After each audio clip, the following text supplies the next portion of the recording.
all 12th class students of NCERT syllabus.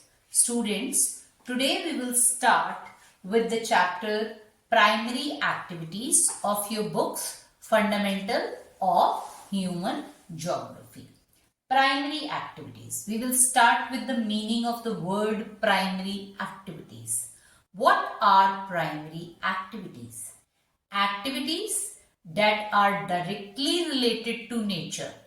That activities which are directly related to nature, that activities are called the primary activity. जब आप सीधा आप कुदरत के साथ मिलकर काम करते हो, नेचर के साथ जब आप मिलकर काम करते हो, तो वो एक्टिविटीज प्राइमरी एक्टिविटीज होती हैं. अब देखो कि वर्ल्ड में कौन कौन सी मेन प्राइमरी एक्टिविटीज हैं जो हम करते हैं. सबसे पहली एक्टिविटी है hunting and gathering. This is the oldest primary activity. ये सबसे पुरानी प्राइमरी एक्टिविटी है. पेस्टोरलिज्म, उसके बाद agriculture and then comes mining also. हम ये वन बाय वन सारी एक्टिविटीज वर्ल्ड में जो है वो कहाँ कहाँ होती हैं और कैसे होती हैं वो डिस्कस करेंगे. So start with hunting and gathering. Depend on their immediate environment, depend on animals they hunted and edible plants which they gathered. Primitive societies depends on hunting and gathering. Hunting and gathering मतलब शिकार करना और food को gather करना. Fishing, oldest occupation practiced in harsh climatic conditions. Depend on animals for food, shelter, clothing, small capital and low level of technology. यहाँ पे technology का level बहुत हाई नहीं होता. जब आप हंटिंग करते हो, गैदरिंग करते हो तो बहुत ज्यादा टेक्नोलॉजी की जरूरत नहीं पड़ती है. सो लो लेवल ऑफ टेक्नोलॉजी और बहुत ज्यादा पैसा भी नहीं लगता है. हमने ये एक्टिविटी करनी है तो हमारा कोई बहुत पैसा खर्च नहीं होगा कि हमने हंटिंग करनी है, गैदरिंग करनी है तो हमारा बहुत कैपिटल इन्वेस्टमेंट हो रहा है, वो भी नहीं होगा. ये कहाँ प्रैक्टिस होती है? High latitude areas. वर्ल्ड में जो हाई लैटिट्यूड एरियाज हैं जैसे यूरोप और एशिया, यूरेशिया, वहां पे ये होती है. सदर्न चिली, साउथ में आ जाओ तो ये सदर्न चिली साउथ अमेरिका. लो लैटिट्यूड्स अमेजोन भी साउथ अमेरिका में है. Congo, south east Asian countries, वहां पे भी ये प्रैक्टिस की जाती है. ठीक है. और मॉडर्न जो मार्केट्स हैं, some gathering is done such as leaves, bark nuts, fabric rubber, gums and resins. ठीक है. मॉडर्न थोड़ा बहुत जो है वो ये मार्केटिंग शुरू हुई है कि गैदरिंग में जो हमने चीजें कलेक्ट की हैं वो हम मार्केट में जाके बेच आते हैं. थोड़ी बहुत इसमें मॉडर्निटी आई है, अदरवाइज इसमें टेक्नोलॉजी का लेवल अभी भी बहुत लो है. तो फिर जो मैंने अभी आपको ये एरियाज बताए, यूरेशिया बताया, अमेजोन बताया, सदर्न चिली बताया, साउथ, वहां का क्लाइमेट बहुत हार्श है. तो ये मेनली एक्टिविटी वहीं पे है जहां पे हार्श क्लाइमेटिक कंडीशंस हैं. ठीक है. Number 2 is pastoralism. पेस्टोरलिज्म, ठीक है. पेस्टोरलिज्म में इसके दो पार्ट्स हैं, nomadic herding and commercial livestock rearing. Nomadic herding पुराना तरीका है और कमर्शियल लाइवस्टॉक जो है ये नया तरीका है. पेस्टोरलिज्म होता क्या है? एनिमल्स को पालना एज ए ऑक्यूपेशन. हमारा ऑक्यूपेशन क्या है, हम काम क्या कर रहे हैं? एनिमल्स को पाल रहे हैं. जैसे कोई शीप रियरिंग हो गया, गोट रियरिंग हो गया, कैटल रियरिंग हो गया. So these activities are called the pastoralism. और ये भी डायरेक्टली रिलेटेड टू नेचर है. That is why it is also called the primary activity. ये भी प्राइमरी एक्टिविटी है. तो ये पुराना तरीका है. Nomads. Who are nomads? The people who are moving from one place to another place for their living. वो लोग जो एक जगह से दूसरी जगह पे मूव करते हैं अब एज ए ऑक्यूपेशन, वो उनका ऑक्यूपेशन है. With their animals they are called the nomads. इनकी मैं तुम्हें करेक्टरिस्टिक्स बताती हूँ। फर्स्ट, नोमैडिक हर्डिंग, पुराना तरीका, old method. Herders depend on animals for food, transport and shelter and clothing. जो पालने वाला है वो हर तरह से एनिमल्स के ऊपर ही डिपेंडेंट है, अपने फूड के लिए, ट्रांसपोर्ट के लिए, शेल्टर के लिए, क्लोथिंग के लिए। And they keep on moving from one place to another place, that is why they are called nomads. उनको नोमैड्स क्यों बोलते हैं? क्योंकि वो मूव करते रहते हैं। Each nomadic community occupies a well identified territory. हर एक नोमैडिक कम्युनिटी की एक जो है ऑक्यूपाइंग कम्युनिटी है, आइडेंटिफाइड टेरिटरी है जहां पे नोमैड्स होंगे। वैरायटी ऑफ एनिमल्स इन लोगों के पास होते हैं। होता कहां पे है? सहारा डेजर्ट है, एशियाटिक डेजर्ट। और एनिमल्स कौन कौन से? शीप, गोट, कैमल। तिब्बत में याक, लामास। आर्कटिक रीजन में रिएंडियर्स, ठीक है, रिएंडियर्स। ये एनिमल्स हैं जो ये लोग पालते हैं। Core regions extending from Atlantic coast of North Africa through Arabian peninsula to Central China. Second region इसका क्या है? टुंड्रा, अर्थ का जो बिल्कुल नॉर्थ पार्ट है। थर्ड रीजन जो है वो इसका है South Africa and Madagascar. Transhumance, इसमें ही प्रैक्टिस किया जाता है। ट्रांसह्यूमन्स में क्या होता है? Seasonal movement. एक सीजन में नोमैड्स जो हैं वो पहाड़ के ऊपर चले जाते हैं जब गर्मी होती है, और जब ठंड होती है तो वही नोमैड्स जो हैं वो पहाड़ के नीचे आ जाते हैं क्योंकि तब ठंड बहुत है। तो they move with their animals up and down. ऐसा इंडिया में होता है, हिमालयन रीजन्स में होता है, ठीक है। दे आर डूइंग ट्रांसह्यूमन्स, ठीक है। People move along with their animals. Gujjars, Bakarwals, Gaddis, Bhotias, इन कम्युनिटीज का नाम है जो नोमैडिक हर्डिंग्स करती हैं इन हिमालयन रीजन। और आजकल ये नोमैडिक हर्डिंग जो है वो कम हो रही है।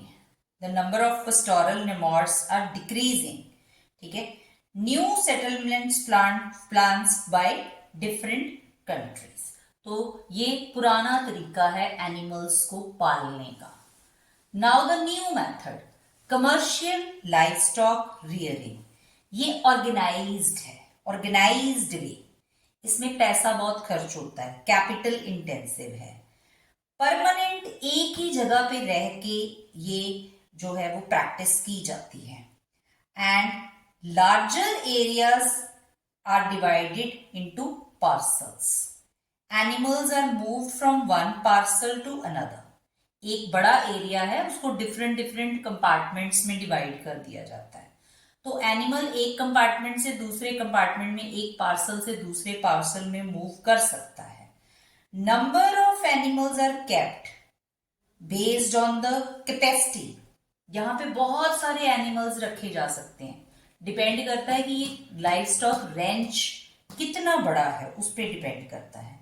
Sheep, cattle, goats, horses, and they are kept for meat, wool, their skin. और ये डेवलप्ड कंट्रीज में होती है। New Zealand is famous for commercial livestock rearing. Australia is famous for commercial livestock rearing. Argentina is famous for commercial livestock rearing. USA is famous for commercial livestock rearing. मतलब बहुत modern तरीके की pastoralism. ये बहुत पुराने तरीके की पेस्टोरलिज्म, ये मॉडर्न तरीके की पेस्टोरलिज्म। दोनों में काम एक ही है, एनिमल्स को पालना, animal rearing. So this is the second primary activity. The third primary activity is agriculture. Agriculture ये भी प्राइमरी एक्टिविटी है क्योंकि आपका सीधा डायरेक्ट नेचर के साथ कांटेक्ट होता है। तो एग्रीकल्चर की बहुत सारी टाइप्स हैं, उनके करने का तरीका अलग अलग है। बहुत सारी टाइप्स की एग्रीकल्चर जो है वो होती हैं। So we will discuss these types of agriculture one by one. अब आप देखो कि आपने क्या करना है, अपने एक नोट्स बनाने हैं। के ऊपर, उसके ऊपर इस तरह से हेडिंग देके हेडिंग वाइज ये सारा कुछ लिख लेना है। Then check one by one. Do you know what is the meaning of hunting and gathering? तुम्हें पता है हंटिंग एंड गैदरिंग क्या होता है? ये वर्ल्ड में कहाँ कहाँ पे प्रैक्टिस होती है? Do you know what is the meaning of pastoralism? Pastoralism का क्या मतलब होता है? नोमैडिक हर्डिंग क्या होती है? कमर्शियल लाइवस्टॉक रियरिंग क्या होती है? फिर उसके बाद आप लिख लोगे एग्रीकल्चर, उसकी टाइप्स लिख लो। फिर देखो वन बाय वन देखो कि तुम्हें सबका मीनिंग पता है। अगर आप इस तरह से पढ़ते जाओगे सारा अपनी नोटबुक्स के ऊपर लिख के, जहां पे भी आप अपने नोट्स बनाते हो वहां पे लिख के, तो it is very easy for all of you to revise the chapter. Chapter को रिवाइज करना बहुत इजी हो जाता है जब आप उसको हेडिंग वाइज इस तरह से लिख लेते हो और फिर चेक करते हो कि आपको ये सारी चीजों के मीनिंग्स पता है। ठीक है, सो एग्रीकल्चर की जो सबसे फर्स्ट टाइप है primitive subsistence. Primitive subsistence agriculture है, इसको शिफ्टिंग कल्टीवेशन भी बोलते हैं, स्लैश एंड बर्न एग्रीकल्चर भी बोलते हैं। ठीक है, इसमें लैंड होल्डिंग्स, खेतों का साइज बहुत छोटा होता है, स्मॉल होता है, and farmers are not using fertilizers, change the land frequently, पुराने तरीके यूज होते हैं। नाम प्रिमिटिव है, प्रिमिटिव का मतलब होता है पुराना तरीका। Primitive means old techniques, subsistence means for their own use. The type of farming done by the farmer with the help of old tools for their own use is called primitive subsistence agriculture. और इस agriculture को India में north eastern states में क्या बोलते हैं? झूमिंग agriculture. ये आप लोगों की 10th क्लास की बुक में भी चैप्टर था एग्रीकल्चर, उसमें भी हमने ये टाइप्स पढ़ी थी। If you want to see the detail of these types of agriculture, you can see my video on the chapter agriculture class 10th. वो देख सकते हो, उसमें ये सारी टाइप्स जो है वो मैंने एक्सप्लेन की हुई हैं। ठीक है, next is intensive subsistence agriculture. ये क्या है? ये उन एरियाज में होती है जहां पे पॉपुलेशन बहुत ज्यादा होती है, बहुत ज्यादा पॉपुलेशन, और लैंड होल्डिंग, खेत का साइज छोटा होता है। ठीक है, इंटेंसिव सबसिस्टेंस एग्रीकल्चर जो होती है वो दो तरह की होती है। Intensive subsistence agriculture dominated by wet paddy cultivation. Wet paddy cultivation वो इंटेंसिव सबसिस्टेंस कल्टीवेशन जहां पे राइस की cultivation, paddy means rice, rice cultivation होती है। लैंड होल्डिंग का साइज स्मॉल है, फैमिली का लेबर यूज होता है, इसमें मशीन्स कम यूज होती हैं, मैनुअल लेबर ज्यादा यूज होता है, farm yard manure is used, और जो यील्ड पर यूनिट है वो हाई होती है, और पर कैपिटा इनकम जो है, पर कैपिटा जो है वो लो होता है। Second, intensive subsistence agriculture dominated by other crops. अब इसमें राइस नहीं है, अदर क्रॉप्स हैं। ये डिपेंड ऑन द क्लाइमेट है, सॉइल है एंड रिलीफ है, और ये कहां पे मेनली प्रैक्टिस होती है? साउथ ईस्ट एशिया में। क्रॉप्स कौन कौन सी हैं? Wheat, barley, soybean, sorghums are cultivated in India. Third type of agriculture is plantation agriculture. ये किसने इंट्रोड्यूस की? यूरोपियंस ने, introduced by Europeans and found in tropics. हमारे कंट्री में प्लांटेशन एग्रीकल्चर इंडिया में भी होती है, पर यहां पे इंट्रोड्यूस किसने की? यूरोपियंस ने, ब्रिटिशर्स ने। और इंपॉर्टेंट प्लांटेशन क्रॉप्स कौन कौन सी हैं? Tea, coffee, cocoa, rubber, cotton, oil palm, sugar cane, bananas, all these are the plantation crops. इसमें बड़े बड़े एस्टेट्स, लार्ज एस्टेट्स होते हैं, कैपिटल बहुत खर्च होता है, टेक्निकल सपोर्ट बहुत होती है, मैनेजेरियल मतलब it runs like a factory, factory की तरह ये यहाँ पे काम होता है। ठीक है, साइंटिफिक मेथड्स यूज होते हैं, सिंगल क्रॉप सारा साल लगाई जाती है, चीप लेबर होता है, गुड सिस्टम ऑफ ट्रांसपोर्ट होता है, एंड एक्सपोर्ट ओरिएंटेड होती है। इसमें जो भी उगाई जाती है चीज उसको हम एक्सपोर्ट के लिए उगाते हैं, एक्सपोर्ट के लिए उगाते हैं। ठीक है, कॉफी फजेंडास, ब्राजील में कॉफी के बहुत बड़े बड़े गार्डन्स हैं, उनको कॉफी फजिंडास बोलते हैं। इंडिया में टी के बहुत बड़े बड़े टी गार्डन्स हैं, असम में बहुत टी गार्डन्स हैं। Darjeeling is famous for tea, Assam is famous for tea, West Bengal में दार्जिलिंग है, that is famous for tea. Himalayas में Palampur is famous for tea, ये टी के लिए फेमस है। Next type of agriculture is extensive commercial. Extensive, अब आप नाम से पता लग जाए, एक्सटेंसिव मतलब फार्म का साइज बहुत बड़ा। Commercial for sale and purchase, grain cultivation. आप लोगों ने ये मीनिंग समझना है कि इसका मीनिंग क्या है, फिर आप इसको अपने आप एक्सप्लेन करोगे।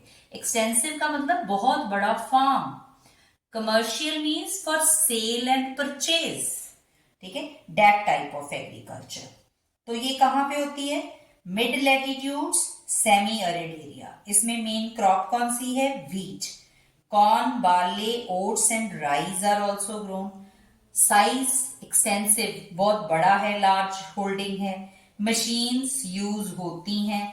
लो यील्ड पर हेक्टेयर है but high yield per person है। कहां पे प्रैक्टिस होती है? North America, prairies, pampas, velds, downs and Canterbury plains, ठीक है, these are the main area. Farming, dairy farming, it is also in this is the most advanced and efficient type of animal rearing. हमने पढ़ा pastoralism में भी animal rearing होती है, पर ये advanced method है animal rearing का for their milk and this type of farming is highly capital intensive, बहुत पैसा खर्च होता है। Animal shed, storage facilities, उनकी दूध निकालने की मशीनें, milking machines are used. Special emphasis is laid on breeding and health care. Labour बहुत यूज होता है, highly labour intensive. No off season, इसमें कोई ऑफ सीजन नहीं है, and mainly practised in near by urban areas and industries. The next is the Mediterranean agriculture. Mediterranean agriculture, highly specialized commercial agriculture। और कहां पे ये प्रैक्टिस होती है? Around Mediterranean sea, Mediterranean sea के पास पास। Also in South West Africa, South West Australia and California also. इसमें सबसे इंपॉर्टेंट जो है वो क्या है? Citrus fruit. सिट्रस फ्रूट्स आप लोगों को पता है कौन से होते हैं? जो खट्टे फ्रूट्स होते हैं वो यहाँ पे प्रोड्यूस होते हैं। Viticulture, it is the specialized in this region. इस रीजन में, मेडिटेरेनियन में सबसे ज्यादा विटीकल्चर जो है वो होता है। बेस्ट क्वालिटी की वाइन जो है प्रोड्यूस फ्रॉम ग्रेप्स, यहीं पे प्रोड्यूस होती है। लो क्वालिटी के ग्रेप्स जो हैं उनको are use for raisins and currants. Olives and figs are also grown. Fruits and vegetables are grown in winters, are of great demand in the Europe.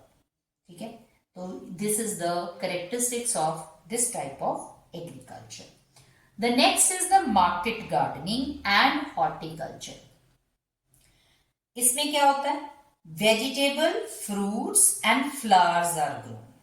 अब इसमें crops नहीं है, vegetables हैं, fruits हैं, flowers हैं। स्मॉल फार्म्स हैं urban areas के near by, located near by urban areas. इसके लिए good transportation is also required, labour is also required, capital is also required. Irrigation का यूज होता है, HYV सीड्स का यूज होता है, फर्टिलाइजर्स का यूज होता है, पेस्टिसाइड्स का यूज होता है। Green houses and artificial heating is used in the cold regions. और ये कहां पे प्रैक्टिस होती है? North west Europe, north east USA and Mediterranean regions. और जो नीदरलैंड्स है, Netherlands is famous in growing tulip flowers. World में फेमस है नीदरलैंड ट्यूलिप फ्लावर्स के लिए। तो ये क्या है? मार्केट गार्डनिंग है। And the regions where vegetables are grown, जहां पे वेजिटेबल्स लगाई जाती हैं, that is called the truck farming, उसको ट्रक फार्मिंग भी बोला जाता है, ठीक है। Next is factory farming. Factory farming north western Europe में होती है। इसमें poultry farming, live stock rearing आता है। They are fed on factory fodder stuff and carefully supervised against diseases. बहुत पैसा खर्च होता है, heavy capital investment. Veterinary services, heating and lightning is provided. Breed selection and scientific breeding is important feature. Next is the cooperative farming. इसमें क्या होता है, a group of farmers, एक फार्मर का ग्रुप, जैसे 9-10 फार्मर्स इकट्ठे हो गए, नाम क्या है, कोऑपरेटिव। तो 9-10 जाने इकट्ठे हो गए और उन्होंने एक सोसाइटी बना ली and they pool their resources to get more profit. उन्होंने अपने सारे रिसोर्सेज को पूल कर लिया ज्यादा प्रॉफिट के लिए, ठीक है। Individual farms remain intact. Farming is a matter of cooperative initiative. Societies help farmers in getting agricultural inputs, sell the products at the most favorable terms, help in processing products at cheaper rates. और ये होती कहाँ पे है, Denmark, Netherlands, Belgium, Sweden, Italy. Next collective farming. इसमें क्या है, social ownership for means of production and labour. इसको कॉलकोस भी बोलते हैं, कलेक्टिव फार्मिंग को कॉलकोस भी बोलते हैं, KOLKHOZ, कॉलकोस। ये कहां पे इंट्रोड्यूस हुई थी, USSR, Russia, introduce in Russia. इसमें भी farmers pool their resources like land, live stock, labour, अपना लैंड पूल करके, लाइव स्टॉक पूल करके, लेबर पूल करके काम करते हैं। Small land is allowed to retain of their own to grow their own crops. Yearly targets fix होते हैं कि इतनी प्रोडक्शन करनी है, गवर्नमेंट फिक्स करती है। गवर्नमेंट ही प्रोडक्ट्स का प्राइस फिक्स करती है। एक्सेस प्रोड्यूस जो होता है is distributed among the farmers. The farmers are to pay taxes for their own land. Members are paid according to their nature of the work, or exceptional work is rewarded by the government. This is called the collective farming. And the next is the mixed farming, next and the last. So we have total 11 types of farming that are practiced in the whole world. इसमें क्या है, highly developed part of the world में ये farming होती है, north western Europe, eastern north America, parts of Eurasia, and temperate latitudes of southern continents. Mixed farms are moderate in size and usually the crops associated with are, कौन सी crops यहाँ पे लगाई जाती हैं, wheat, barley, oats, rye, maize, fodder. And fodder crops are an important component of mixed farming. Crop rotation and intercropping जो है ये बहुत इंपॉर्टेंट रोल प्ले करता है सॉइल की फर्टिलिटी को मेंटेन करने के लिए। और equal emphasis is laid on crop cultivation and animal husbandry. अब इसमें क्रॉप कल्टीवेशन और एनिमल रियरिंग दोनों इकट्ठा होता है, that is why it is called mixed. इसको मिक्स्ड क्यों बोला जाता है कि इसमें एनिमल रियरिंग भी है और एग्रीकल्चर भी है, दोनों है, that is why it is called mixed. ठीक है। हाई कैपिटल एक्सपेंडिचर होता है on farm machinery and building. Extensive use of chemical fertilizers है इसमें यूज होता है। So these are all the 11 types of agriculture. तो तुम्हें वन बाय वन हर एक के मीनिंग पता होने चाहिए, क्या मीनिंग है। वर्ल्ड में ये जो भी पर्टिकुलर टाइप है वो कहाँ प्रैक्टिस की जाती है और उसके मेन कैरेक्टरिस्टिक्स क्या हैं, कि वो मॉडर्न है या उसमें पुराने मेथड्स यूज किए जाते हैं। सो ये एग्रीकल्चर के टाइप्स हैं। So now our next primary activity is mining. Mining is the next primary activity, right? This is also the very important primary activity. Do you know students what is the meaning of mining? Mining क्या होता है? जब आप all the minerals are found under the surface of the earth. जितने भी minerals हैं वो धरती के नीचे हैं। तो अगर वो मिनरल्स धरती के नीचे हैं तो हमें धरती के नीचे जाना पड़ेगा। एंड हम कैसे पहुंचेंगे वहां पे? माइंस के थ्रू, माइंस बना के वहां तक पहुंचेंगे और वो मिनरल्स को वहां से निकाल लेंगे। ठीक है, so that is called the mining, उसको माइनिंग बोलते हैं। ठीक है, there are stages of minerals. Minerals की स्टेजेस थी, कॉपर एज था, ब्रॉन्ज एज था, आयरन एज था। जब कॉपर की बहुत माइनिंग हुई तो वो कॉपर एज था। जब ब्रॉन्ज की बहुत माइनिंग हुई तो वो ब्रॉन्ज एज था। जब आयरन की बहुत माइनिंग हुई तो वो आयरन एज था। पर एक्चुअल डेवलपमेंट कब स्टार्ट हुई? With industrialization. क्योंकि मिनरल्स को बाहर निकाल के जब आप उसको इंडस्ट्रीज में यूज करोगे तभी वो यूजफुल होंगे, तभी वो यूजफुल होंगे। तो आफ्टर इंडस्ट्रियलाइजेशन जो है इसकी माइनिंग की एक्चुअल डेवलपमेंट हुई। अब कौन से फैक्टर्स हैं जो इफेक्ट करते हैं माइनिंग एक्टिविटी को, कि माइनिंग कहाँ पे होगी, क्या चीज है जिसपे इफेक्ट करता है? कि कोई भी माइन है उसका साइज कितना है, साइज पे डिपेंड करता है। किस ग्रेड का मिनरल वहां पे अवेलेबल है, हाई ग्रेड मिनरल है या लो ग्रेड मिनरल है। And mode of occurrence of mineral. Economic factors, बहुत, ये तो फिजिकल फैक्टर्स हैं कि उसका साइज क्या है, ग्रेड क्या है, मोड ऑफ अकरेंस क्या है। इकोनॉमिक फैक्टर्स कौन से हैं? कि उस मिनरल की डिमांड है, डिमांड फॉर मिनरल, उसको निकालने की हमारे पास टेक्नोलॉजी अवेलेबल है, हमारे पास कैपिटल है, लेबर है, ट्रांसपोर्टेशन की फैसिलिटीज हैं। अगर ये होंगी तभी माइनिंग होगी ना। So these things are also very important for mining.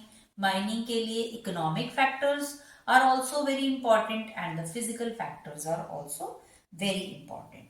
Methods, दो तरह की माइनिंग होती है। Methods of depend on the mode of occurrence. Mining are of two types. Open cast mining. Open cast mining क्या होती है? It is also called the surface mining. ये easiest और चीपेस्ट वे ऑफ माइनिंग है। इसमें क्या होता है कि मिनरल बहुत डीप नहीं होता है, हमें थोड़ा ऊपर ही मिल जाता है। बहुत ज्यादा डीप माइन नहीं बनानी पड़ती है। आप थोड़ा सा नीचे जाओ, थोड़ी कम कम नीचे जाओ, डीप नहीं बहुत जाओ, तुम्हें कोई मिनरल ऊपर ही मिल गया। ठीक है ना, तो उस तरह की माइनिंग है।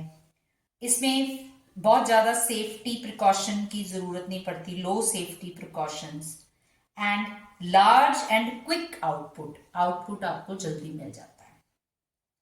उसके बाद आ गई number 2, underground mining. Underground mining is also called shaft mining, इसको शैफ्ट माइनिंग भी बोलते हैं।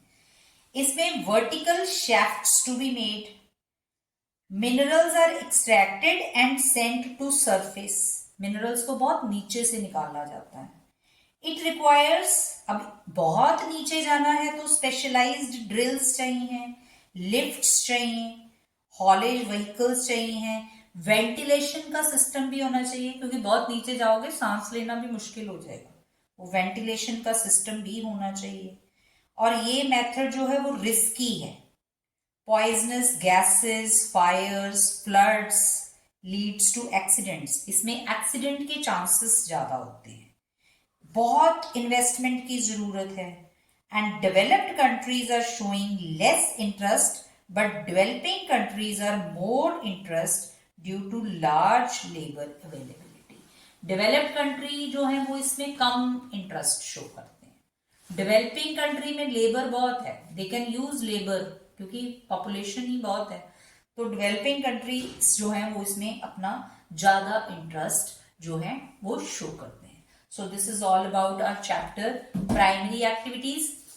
मैं आपको फिर से दोबारा एक बारी सारी प्राइमरी एक्टिविटीज बता देती हूँ कौन कौन सी होती हैं। सबसे पहली hunting and gathering. Number 2 pastoralism, दो तरह की है, nomadic herding, commercial livestock rearing. तीसरी एग्रीकल्चर। एग्रीकल्चर की 11 डिफरेंट टाइप्स हैं, उनको आपने डिटेल में पढ़ना है कि वो कौन सी टाइप, आपको एग्जाम में किसी भी टाइप पे लिखने के लिए आ सकता है। और आपको तो पता ही है एमसीक्यूज हैं, कहीं से भी आ सकते हैं। और एग्रीकल्चर के बाद चौथी प्राइमरी एक्टिविटी क्या है, माइनिंग, और उसमें फैक्टर्स क्या हैं और माइनिंग के मेथड्स क्या हैं। So this is all about your chapter. Thank you very much.